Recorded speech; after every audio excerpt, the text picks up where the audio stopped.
ममता की बहू शुचि हर बात पर चिक-चिक करती, जो ममता को बिल्कुल अच्छा नहीं लगता। बहू, तेरे में कोई कमी नहीं है, सारा काम भी तू बहुत अच्छे से करती है, लेकिन ये तेरी जो जबान है ना, बड़ी कैंची की तरह चलती रहती है, जो तेरा सारा काम बिगाड़ कर रख देती है। वाह जी वाह, मतलब आप लोगों को बेजुबान बहू चाहिए थी, जो न बोले न बात करे, और आप लोग बस जुल्म ढाते रहे। तभी वहां क्षितिज आ जाता है। अरे, ऐसा क्या जुल्म हो रहा है तुम्हारे ऊपर?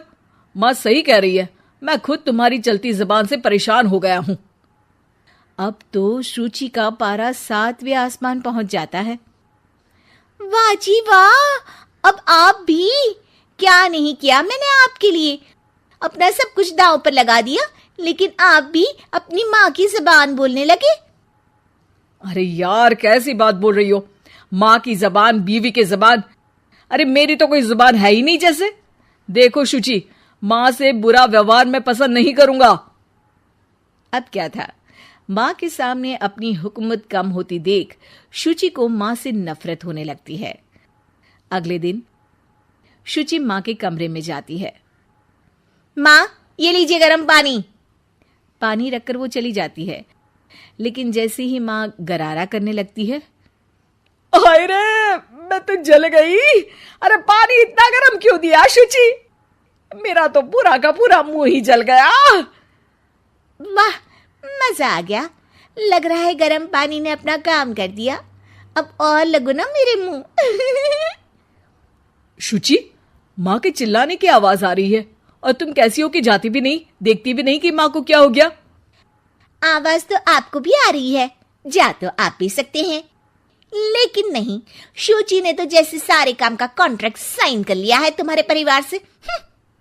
ये कहकर शुचि माँ के कमरे में जाती है, लेकिन जैसे ही वो कमरे में घुसती है, माँ जल्दी से शुचि को पकड़कर खींच लेती है और ऊपर एक बड़ी सी छिपकली गिरती है। शुचि छिपकली देखकर डर जाती है। हे भगवान, ये छिपकली मेरे ऊपर गिरती तो मैं तो मर ही जाती। हाँ बेटा, मैं जानती हूँ कि तू छिपकली से डरती है, और समय पर मेरी नजर पड़ गई, ऐसे मेरा मुंह जल गया है। प्लीज कुछ कर, रहा नहीं जा रहा है। शुचि को अपने किए पर पछतावा होता है और भागकर सास को बर्फ देती है। ये लीजिए, इसे मुंह में रख लीजिए, और गलती तो वैसे आपकी भी है, चेक करना चाहिए था ना आपको कि पानी कितना गर्म है। अरे 7 साल हो गए तेरी शादी को, तब तो चेक नहीं किया, अब क्यों करूं? वाह जी वाह, यहाँ भी मेरी ही गलती है। अरे इंसान हूँ, मशीन नहीं जो हमेशा सही रहूं। अच्छा, आज मैं दोपहर में सहेल के घर जा रही हूँ, अब इसे बता देती हूँ। अरे हाँ हाँ, जाना, मैंने कब मना किया है? पता है नहीं किया, लेकिन बच्चे? हाँ हाँ, जैसे तू हमेशा बच्चों को साथ लेकर जाती है, मैं देख लूंगी ना। शुचि तैयार होकर सहेली के घर जाती है।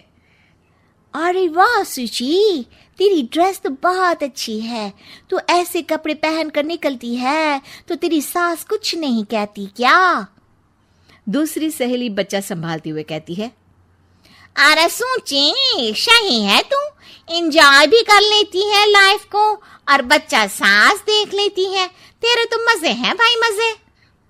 अरे मजे कैसे, जब वो बोलती है ना तो बड़ा ही कड़वा बोलती है।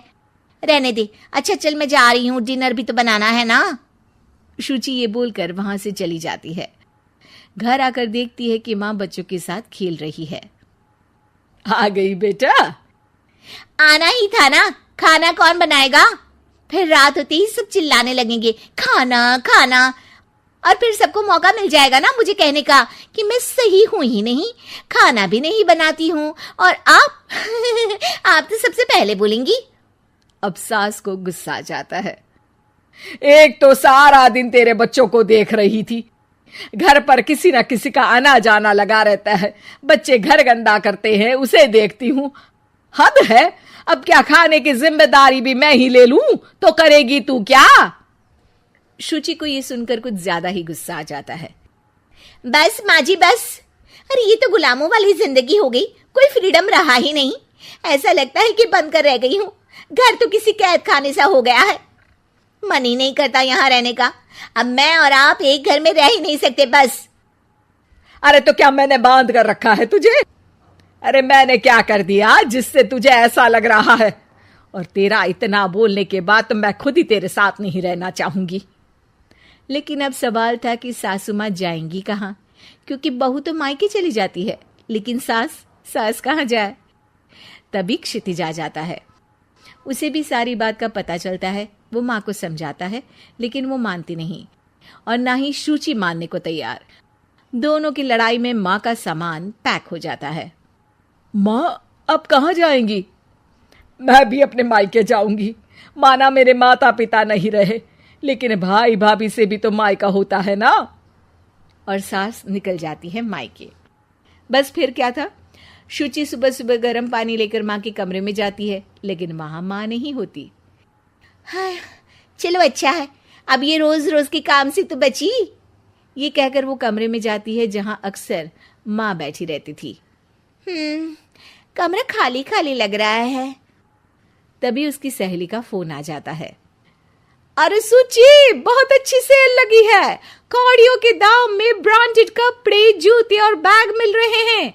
चलो ना चलते हैं।